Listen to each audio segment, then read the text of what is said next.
Welcome to the Skeptic Zone, the podcast from Australia for science and reason.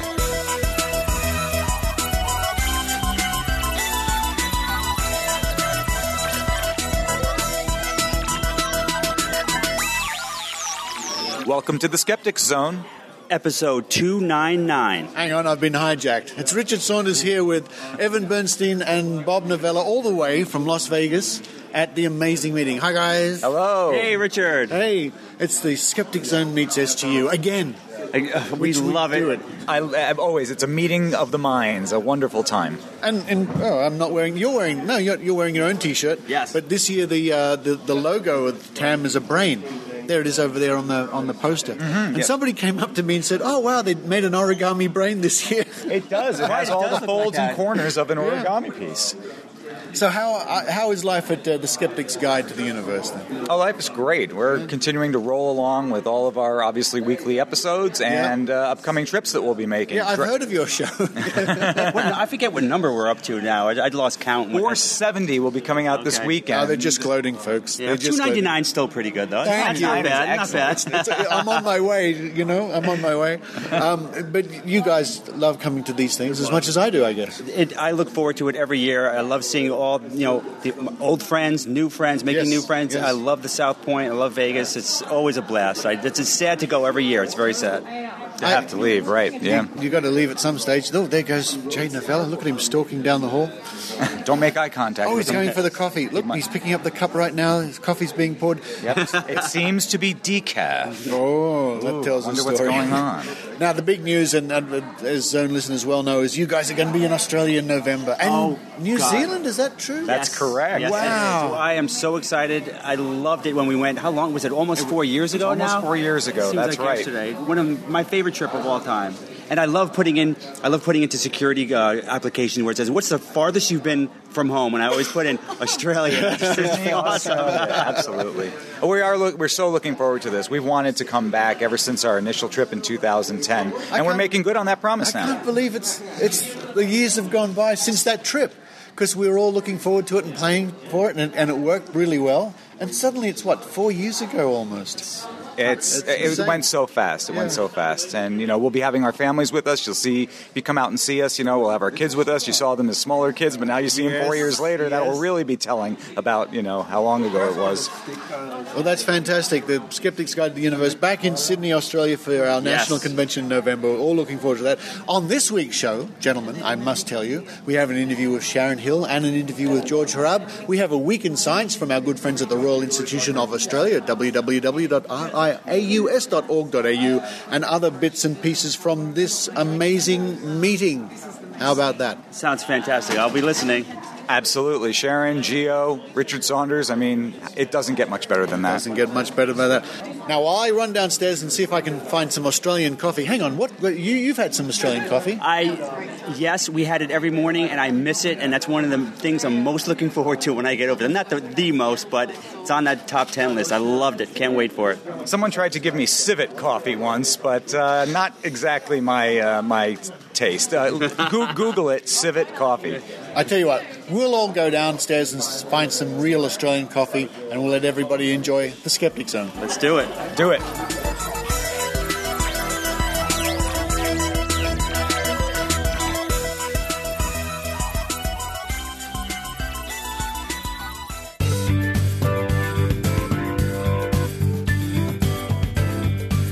What we want is some more evidence, please. Here's Jo Alabaster.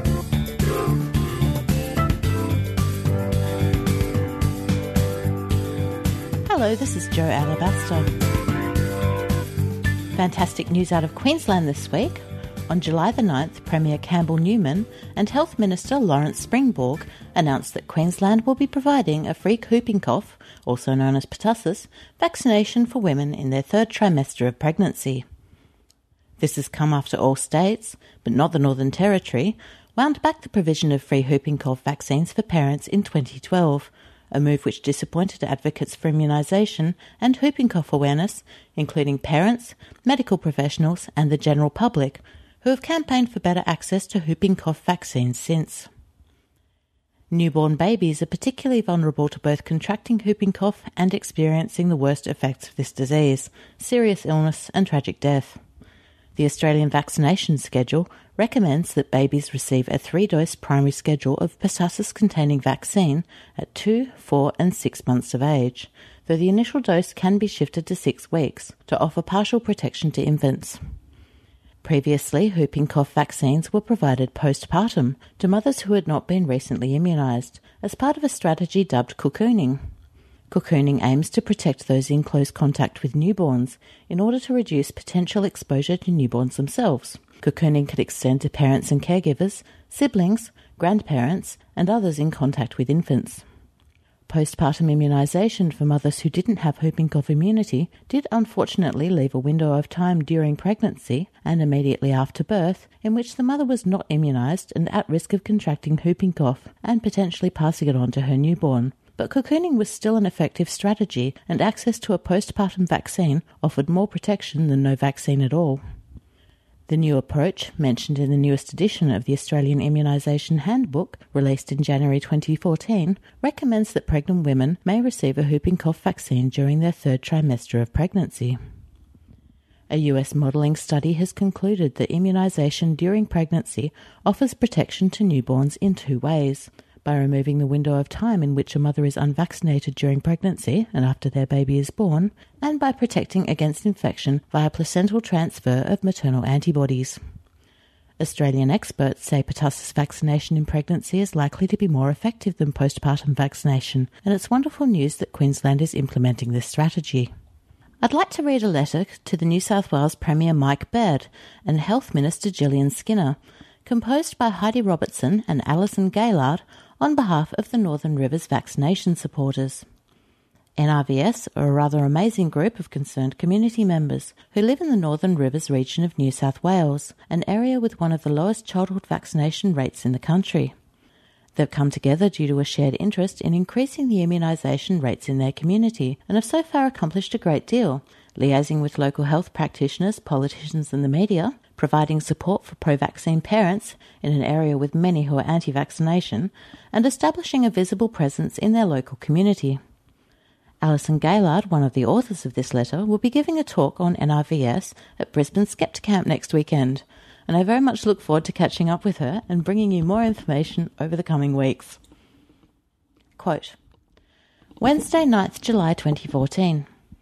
Dear Premier Baird and Ms Skinner, we write with regards to the initiative announced by Queensland Premier Campbell Newman this morning, 9th July 2014. Premier Newman revealed that Queensland Health will be funding a free pertussis, whooping cough, vaccine for women in their 3rd trimester of pregnancy. We sincerely hope that New South Wales will follow suit with this initiative. It is, of course, based on the latest research and evidence which states that the pertussis vaccine given in the 3rd trimester is very effective at protecting the newborn baby during those crucial first 2 months before they can receive their first pertussis vaccine. Mothers-to-be are also protected from pertussis with this initiative, which, of course, reduces the chances of transmission to the baby. Mothers, often being the primary caregiver of the baby, are in close physical proximity on a 24-hour basis and are often inadvertently responsible for passing this potentially deadly infection onto their babies. Losing a baby to pertussis, a vaccine-preventable disease, is of course devastating. The economic cost to the government will also be greatly reduced if less infants need to be hospitalised in paediatric intensive care units. Over 9 out of 10 babies under 3 months of age need to be hospitalised as a result of contracting pertussis. Please consider following Queensland in this important endeavour. Regards, Heidi Robertson and Alison Gaylard, acting on behalf of Northern Rivers vaccination supporters. End quote. Hopefully Queensland's new policy will pave the way for other Australian states and territories to institute similar schemes, allowing families better access to a measure which can protect newborns from illness, disability and death. Australian listeners, if you're so inclined, please consider writing to and or tweeting your state or territory leaders, health ministers and shadow health ministers to let them know that there is high community support for the provision of free whooping cough vaccines for pregnant women. I've listed contact details and Twitter accounts for state and territory leaders in a post on this topic on my blog at evidenceplease.net. I've been tweeting using the hashtag FreeWhoopingCoughVax. Thank you.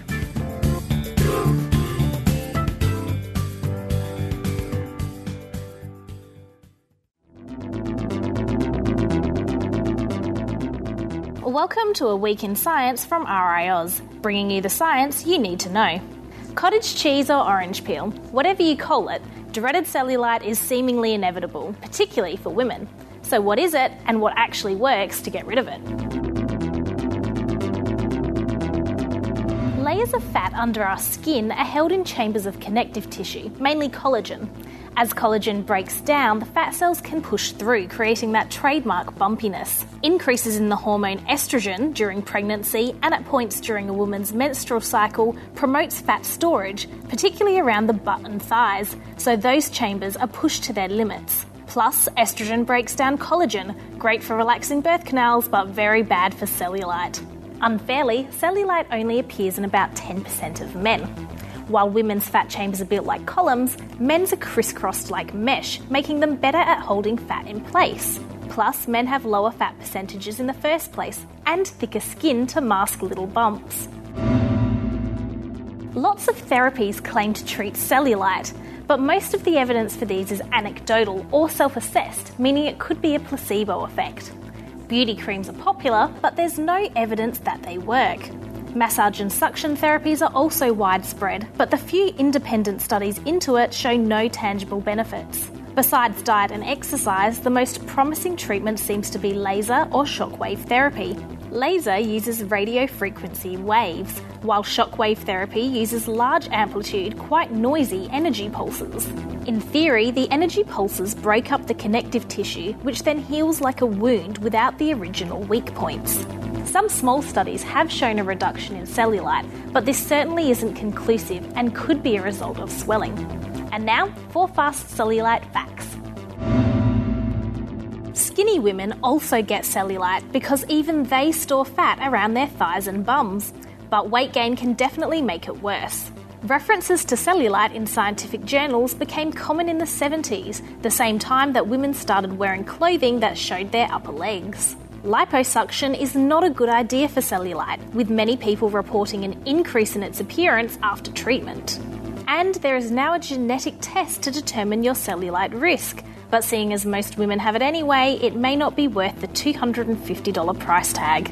So if there is a cure, it looks like we haven't found it yet. That's it for this week in science. If you want to get to the bottom of cellulite, go to the RiAus website, riaus.org.au. Follow us on Twitter at RiAus and like us on Facebook. I'm Kieran Groom, and we'll catch you next week.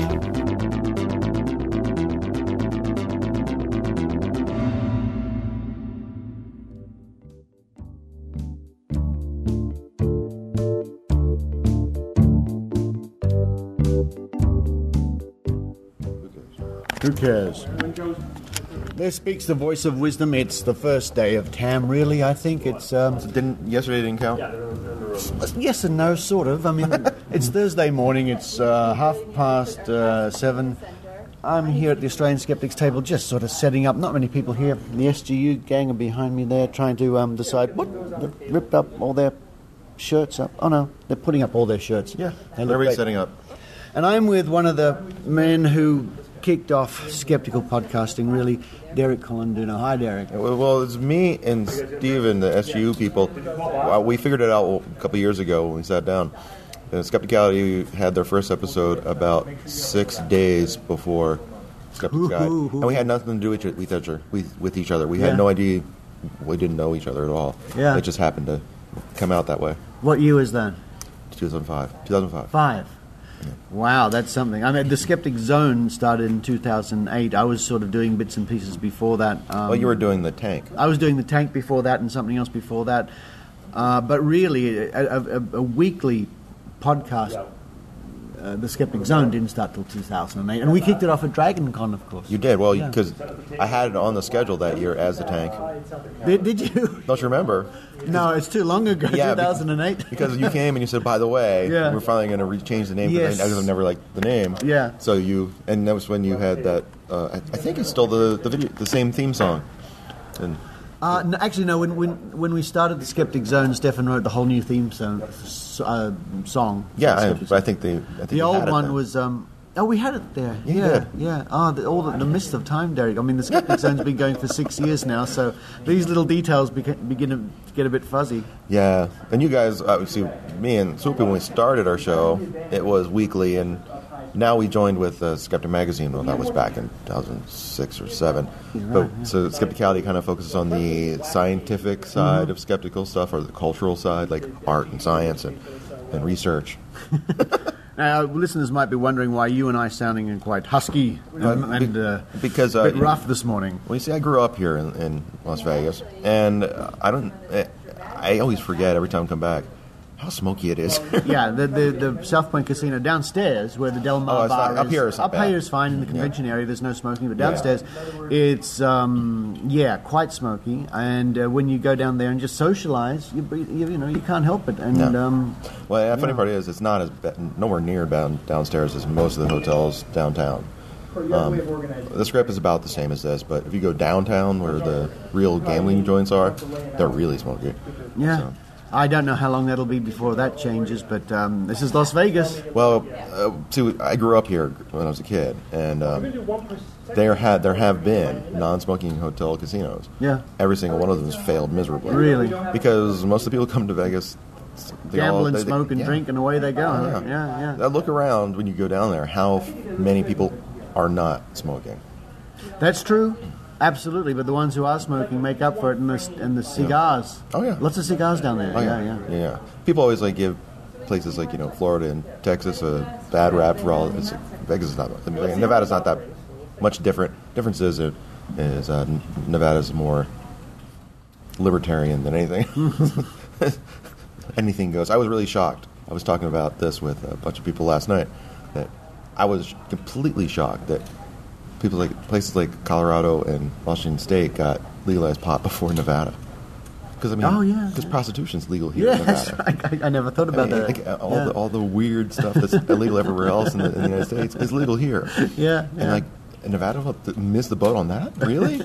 I can't imagine. Because if I own one of these hotel casinos, would I'd be like, why aren't we doing this? Because gambling's everywhere now. Yeah. So.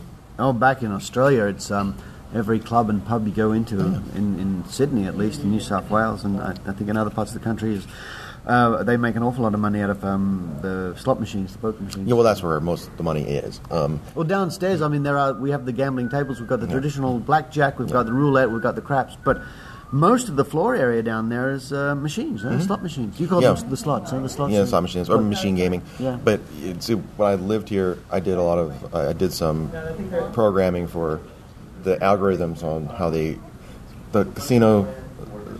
When you see the casino floor, when you look at the slot machines, you'll notice that you might realize this already in your head, but if you look at them, the gambling machines. They all are in islands. Yes. Each island has its own controlling system. Uh-huh. And that's by law. So by law, they have to have a amount of payback for every for the average of the entire casino. Right. So that's why you'll see billboards like our slots pay out 92%. Yeah. So that means 92% for the entire casino floor for the machines. Well, that doesn't mean that every bank has to pay out 92%. It has to be an average.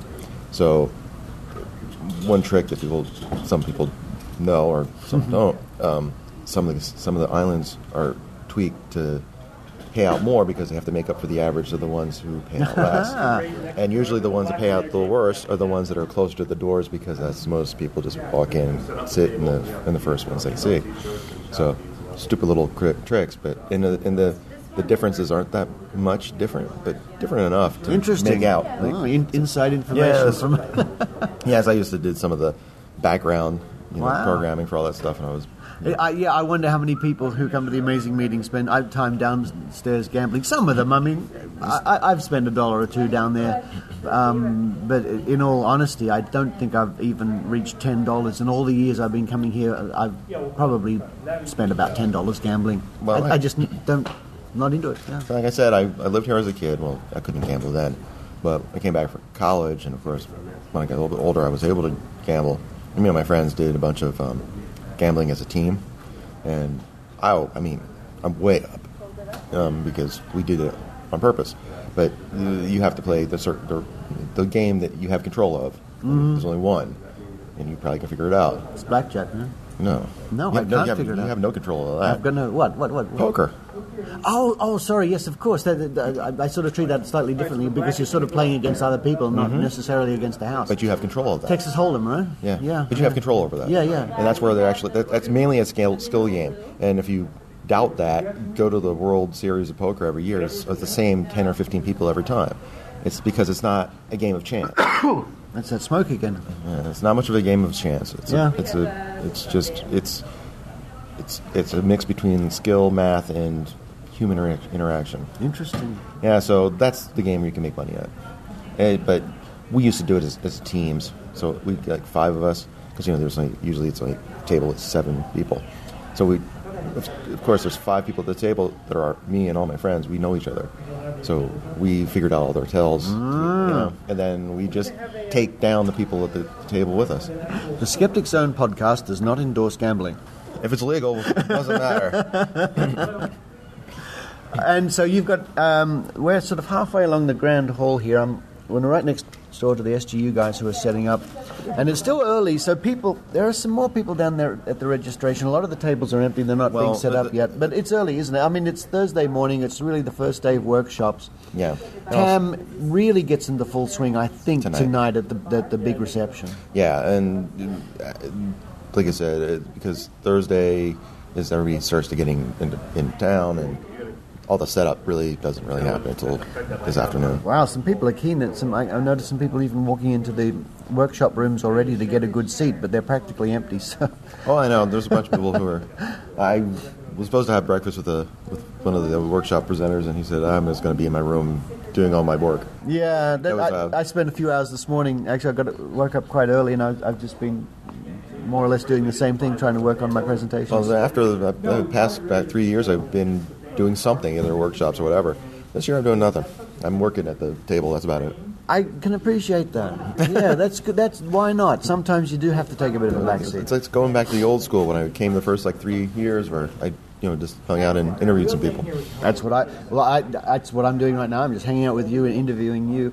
Skepticality is the podcast, folks. It's been going ever since I was a little boy, it seems. Me too. You too. And I'm sure a lot of the Skeptic Zone listeners are very familiar with Skepticality. Possibly. I've always been shocked when I've talked to people. There's actually a guy who works in my company is international, and I was talking to a guy who came into town from our New Jersey office, and he had a Skeptoid T-shirt on. Oh yeah. And he's like, "Oh, what other shows do you listen to?" And he said, "Well, I listened." He didn't realize it was me. He goes, "Skepticality." I didn't. And he's like, and then some of the Scientific American podcasts. I said, "What have you heard about? Skeptic Zone or SGU?" He's like, "I didn't know there's all these other ones." So, oh wow. Believe it or not, you don't have no idea if people actually know about the other. You would think they do, but a lot of people are just listeners. They don't really realize that there's a whole world out there. That's true. Yeah. Well, the Skeptic Zone, my listeners know I do my best to promote other. Yeah, I know. Other podcasts. I try to. They're all over the world. There are people doing skeptical podcasts and outreach and stuff. It's good. It's good to see. Yeah, when I look at our demographic numbers, I always find it entertaining to find the most remote place. Yes. Yeah, I see that too. Yeah. I get listeners in Iceland and stuff like that. Hello to all my listeners in Iceland. Keep warm. There's 3 people for the past 4 months that are in Greenland. Yeah. That was the first time we've had Greenland. But I have a few. Well, I know why. One of my best friends that I met here in Vegas, he got a job with the government, and he's now stationed in Micronesia. Mm-hmm. And suddenly I have 25 people in there. So, yeah, it's funny how that works. It's to see the spread of where the listeners come from. So cool. Oh, Derek, we seem to bump into each other only at these sort of things. I haven't been to Dragon Con for some years. It's a pity. Slacker, it's the other side of the planet. Boy, is it ever the other side of the planet. But Dragon Con in Atlanta, Georgia is a fantastic thing. You were there for the first 3 or 4 years. I went 3 years in a row. I went 80. 80s. No, not in the 80s. Sorry, 2008, 2009, 2010. Yep, and I loved every moment. Really? You weren't there for 2007? No. 8 was the first year I was at Dragon. For some reason, I thought you were there the first. 2007 was our first year. Okay, so I was there just after you guys. Yeah. All right. Well, Derek, always great to catch up with you. Yes. Well, I will see you over the course of the rest of the weekend. You sure will. All right. It's Sharon Hill. Hi, Sharon. Hi, Richard. How are you? I'm doing really well. It's a bit early. I mean, some more people are sort of appearing out of the woodwork, registering here for TAM. We're in the grand hallway, and it's really great to catch up with you. And we're doing a panel together today. Yes, a workshop. And a little bit later this morning, and we've already visited the room and checked everything out, and we're all set. And, skepticism in the media. It's like.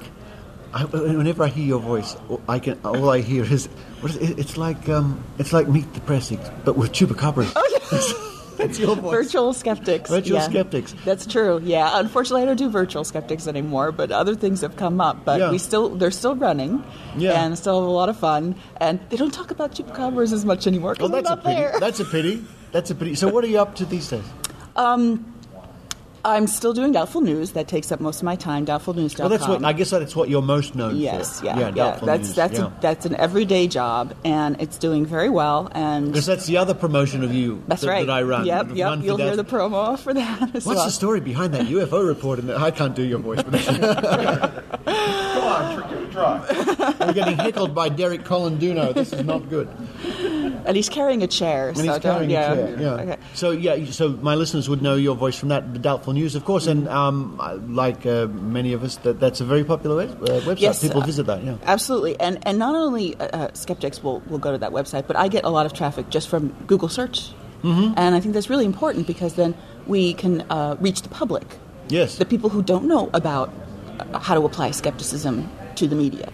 And so that's the most exciting for me when I look daily at my stats and see that a lot of people are coming in based on search terms from stories that they've seen in the news and end up at my site. It's a great title, Doubtful News. I think it works well. Yeah. It does give me some problems. It does? Because I will actually put factual stories on there because good news stories. Yeah. Like an anti-evolution bill was defeated. Creationism was struck down in some state. And people will say, well, what's doubtful about that? Well, the theme of the site is to question those pseudoscience and problems that we have in our media and society with regards to those topics. So I cover a really broad range. But I really like to talk about the monsters, the UFOs, the ghost stories, because they get great hits too. People are curious about that. I like that stuff. That's why I got into skepticism because of all that fun stuff. Monsters since I was a kid. Chupacabras. Yes. Well when you were a kid, there were no chupacabras. Pretty much. Yeah, they're relatively new.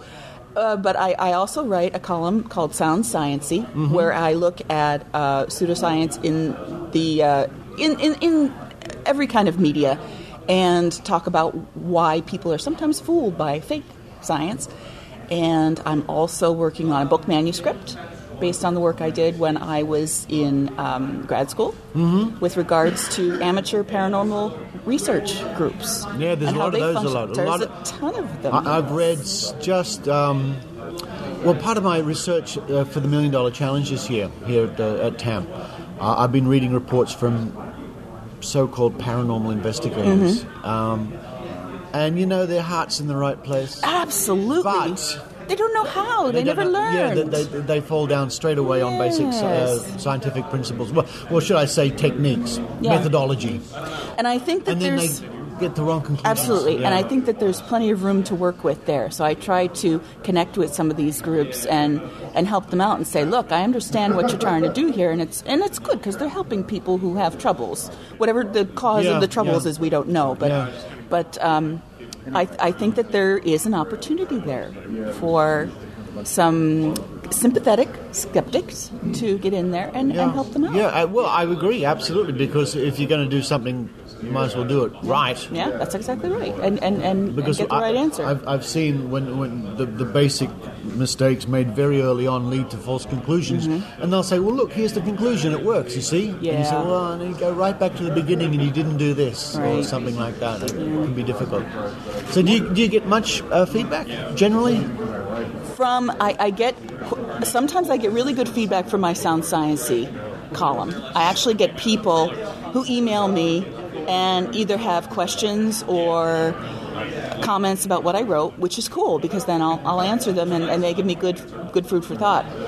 We always get tons of comments on Doubtful News, and we have a very strict moderation policy. There's plenty of places for chiropractors and pro-acupuncture and pro-alt-med people to go and spout what they believe. I don't allow that on Doubtful News, and unless they ask a question, and then we can have a civil debate. Yeah. But for the most part, the site is about positive skepticism and helping the public understand what's real and what's bunk. That's what it's all about. So that's what I do every day. Yep. And now, how many years have you been coming to the Amazing Meeting? Oh, gee. I always forget. This is, I think, might be my 5th year. 2009 was my first. Oh, 2008 for me. So this is my 5th year. So the first year you came to TAM was here at the South Point? That's right. That's interesting. The first year I did TAM was, the last year they were at the Flamingo. Yeah, okay. Yeah, so I've always been here. Yeah. And there's the distinctive color scheme and the distinctive feel, and everything's in the same place. Well, I was speaking to some others last night, and when you're here, it's like you sort of never left. Yeah. You know, it's a year's gone by, but you look around the Del Mar, or you're up here in the conference area and think, wasn't I here just yesterday? And nothing changed, really. I noticed there's some development more outside the casino. There's more buildings. I saw that, more buildings, condos, and more roadworks and things. That's right. Once you get inside, it's there's another the world. slot machines going, and people there, and of course you see a lot of the same faces. Yes. All the time. Hey, I just see Dr. Carl walking in over there. You spotted Dr. Carl? I spotted Dr. Carl. Well, it's the green pants. There he is. If we wave, we might catch his attention. Well, look, Sharon, we better run down and rescue Dr. Carl because he's part of our media workshop in a few hours. That's right. But it's really lovely to see you, as ever, and to have a chat. Great. Thanks, Richard.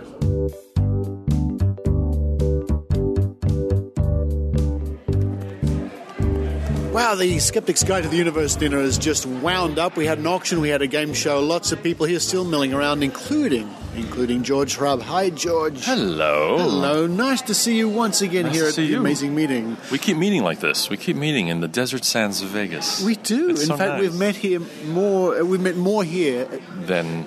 What am I trying to say, George? This meeting with us has been more than any other us meeting here. place, That's as right. opposed to there versus here. And of course, we met once in Sydney, and we're going to be meeting again in Sydney. I can't believe that I get to go back. I'm so excited. Isn't that great? They say the second time is always even more magical. No, they say the second time is always the second time. At least it that, is. but it's always the second time. Sometimes it's the third time. The second time can sometimes be the third time, yeah. If you were passed out for the first 2 times, then the second time can be the third time. How's the Geologic podcast It's going well. Yeah. It's going well. We're congratulations on your 300th. Thank you. That's for our listeners' knowledge, or they know. Surely that'll be next week's episode. Next week. That's very. We're speaking now on 299, but next week's the big 300. Yeah, that's great. I had my 300th a little while back, and it's exciting. It's exciting. How many years now? 7. Yeah, that sounds about 8, right. Something like that. That sounds about right. Did you ever think that you'd be doing 7-8 years worth of stuff? Absolutely not. No. Yeah. Well, to be honest, and you're probably the same. You start a podcast, and that's just not a concept. No. You think, I'm going to do a podcast. What's on next week, and so on. Yeah, I'll do 10, 20, see what it's like. And here we are 7 years later in the sands of Vegas once again. Once again for the 4th time, or the 5th time, or the 6th. In fact, but we also met. One of our many meetings was in the lovely Dragon Con. Oh, Atlanta. In fact, I might have met you first at Dragon Con. I think so. That's a possibility, yeah. I think so. Yeah, and its own universe of weirdness there, too. It's like this is its own little enclave of happiness. Dragon Con is its own thing. Nexus is its own thing. It's pretty special. And I remember one evening particularly well. It's probably when I met you. Is a selfie. Oh, someone's doing a selfie. Look at that. In the middle of the show. There we are. Make sure you face... Oh, he's gone. Someone just took a selfie of us. There was a wonderful moment, and I'll never forget it, where we were at a party in a hotel room one night in Dragon Con. Right. You were sitting on the couch with some people. Yes. I was standing up here doing the spoon bending routine to somebody. And you were over there giving commentary. Oh, is this sort of, you remember that? That's right, yeah. I didn't know. I didn't quite know, I think, what your intention was. Yeah. I think I was sort of trying to describe how you were doing it to the people I was with. They were like, what's this guy doing? I said, no. Well, he's doing this. Now watch his left hand because he's going to do that. Yeah. Yeah, you actually fell asleep during my show. That was the first time we met, I remember. Yes. And you were so nice about it. You apologized profusely. I did. But you were exhausted. I was doing a live podcast. Yeah. And you fell asleep during the show. I did. That's right. That was the first time. Because I didn't really... Because I'm that entertaining. I am You're that that exciting. amazing. It's just, Those were in the days when I and Dr. H and some others would fly from Sydney, change planes in LA and go to Atlanta. Yeah, and land and then go do... Forget about it. No way. Forget about it. Yeah. And my show's always like 11 at night, too, so yeah, you were 3 days behind. Absolutely gone, yeah. But it's like a lifetime ago, right? Yeah, and during yet those days. Yeah. And there was one marvelous times after Dragon Con where you and I and Daniel Loxton and Cheryl would go wandering around the empty hotels and doing all this sort of dancing stuff. Yeah, once the fest was sort of done, and you remember we were on the escalator once, walking the wrong way, got yelled at by the security guard. Security guard comes up and says, "Shouldn't be doing that." And then we all went up to the Hilton, was it, and looked down very top, whatever, it's 30 floors up or whatever it is. Look, folks, this is some of the wonderful times you can have when you come to conventions like this. That's right. You get to hang out with fun people and do crazy stuff. Yeah, you do. Like-minded people doing silly things. What's better? Yeah. What's better? What's better than that? Yeah. That's better. Now you're emceeing again here. I am Cam, emceeing again. I've convinced the right people to hire me again. So it is surreal. I always say it, but it's to have James Randi know who I am, let alone recognize me and say hi or thank me. I turn into a 12-year-old kid watching him on TV, and it's amazing. But you had us completely today when you were doing your introduction, and you said, "This year I'm not going to do a haiku. Yes. I'm going to do interpretive dance." And I swear, I thought, I can't wait to see all the interpretive dance. And in the back of my mind, I'm thinking, what's he going to do for me? How much dancing could possibly happen? No. This year we're doing limericks. That was a good shtick. That was good. Yeah. It's always something to keep it interesting. And the days fly by. Yes. It's incredible. I was just saying, I got backstage at 7 this morning, and before I knew it was 6 at night. Yes. 11 hours had gone by. Yeah. It was, 10 speakers, and it was wonderful. It was wonderful. Yeah. It happens, and then before you know it, it's gone. It's over. Yeah. And then before you know it, we're back here. Right. Sitting in the Del Mar or whatever. Sydney. Yeah, or in Sydney. Yeah. Which, again, I'm so excited for. It's fantastic. Yeah.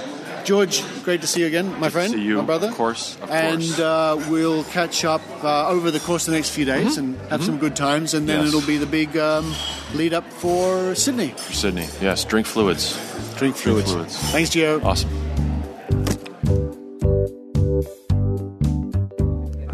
So we have 155 skeptics have spun this and tried to choose which one. Well, I don't want to touch a skeptic who's been at it. I'm just at the table of the IIG here. Jim Underdown is here, and some other people, and Mr. James Randi is standing in front of the psychic wheel. Is that what we're calling it? Yeah, this is a test to test the psychic ability of skeptics, which no one's done to my knowledge. And so now we're going to ask Mr. Randi to test his psychic ability, which we know is prodigious. Well, I've tried this twice, and I've failed both times. I can't understand it. Okay, so all you need to do is place the little koala bear on whichever of your favorite people you like. I don't have any favorite people on these four. Maybe the one you dislike the most. We have Sylvia Brown, John Edward. What's this? This one is Teresa Caputo and James Van Prague. Yeah. Crank. I almost said James Van Crank, but it would be appropriate. Okay, so why don't we do this just for the recording here? Right. Randy, go ahead. Take a guess at this. Let's see how good you are. He's placing the koala on... You have to guess first, by the way, not after. I got to get myself together here now. Wait a minute. Don't lose the... he just made the koala disappear. Okay, it's back. All right. Turn your head. Okay. Sylvia. That's Teresa. There we go. That's Sylvia Brown. Okay, that's give the wheel a good spin. All right, okay. He chose yellow, and it came up pink. Uh-oh.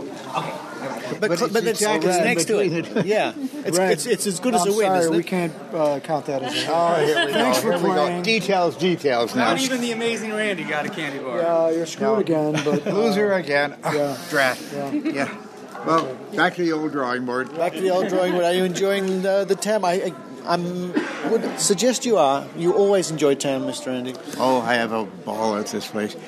And I'm also really rather struck by the fact that I can attract people, in this case, from 23 countries across the world. Yes, they read them all out the other day. It's remarkable. But I've got to face the fact that it's not me, it's the organization, it's the JRF itself, and the good work that it does around the world that they're really interested in, and I just happen to be the figurehead. So I take full advantage of that. You do.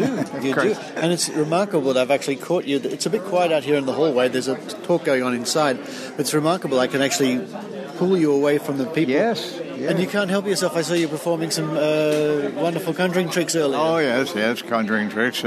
That's what we call them. Actually, they're miracles of a semi-religious nature. That's the way I You just won't let on about that. That's right. And it's nice to see you so mobile, because a couple of TAMs ago you were somewhat confined to a wheelchair. Yes, incapacitated. I had but aneurysms. You're doing much better now. I had aneurysms that had really crippled me, and I was in a wheelchair. But I had an operation since, very serious one, as a matter of fact, and it almost did me in, but medical science did the job again. That's happened quite a lot recently. It has. Medical things almost doing you in. Yeah. But not quite, not yet. Well, colon cancer and a few other things. I had a heart bypass, What's next on the list? I've got no parts left. Or the parts that I have left, I trust will not go out of circulation. I certainly hope Let's not get into details. Well, I hope you enjoyed the rest of the amazing meeting, and then we can start counting days till the next amazing meeting. Oh, indeed. And I'll be in Australia. Later this year, you will be in Australia. Yes, I will indeed. Yeah. We'll post more details about that soon. I'm soon. I'll be all right. Keep your seats. I'm sure you will. Thank you.